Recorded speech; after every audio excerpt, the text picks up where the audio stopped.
नमस्कार दर्शक बंधु मु मनोरमा आपण मानक स्वागत करुच्ची टीच मनोरमा चैनल को आउ एक नुआ भिडियो रे आयुष्मान योजना को आमे किभली भाव में ऑनलाइन ले आवेदन करबा आसंतु से विषय रे जानिबा।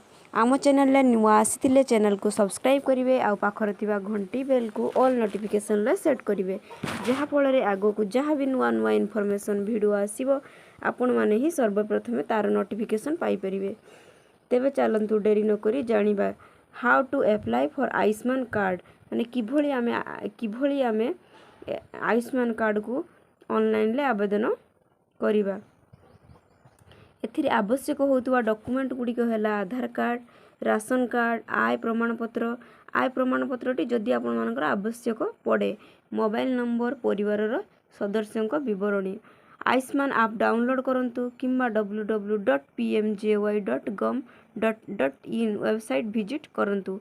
मोबाइल नंबर व्यवहार करी रजिस्टर करंतु एवं आधार नंबर जोग करंतु। सेथिरे आवेदन फॉर्म रे परिवार विवरणी पूरण करंतु एवं आवश्यक डॉक्यूमेंट अपलोड करंतु। आवेदन जांच हेबा परे आपनको ई कार्ड डाउनलोड करिवार सुविधा मिलिबो। नमस्कार दर्शक बंधु, जदि आपण मानको वीडियोटी भलो लागिथिबो तेबे लाइक टे करिवे एवं सांगसाथी मानको शेयर करिवे। धन्यवाद।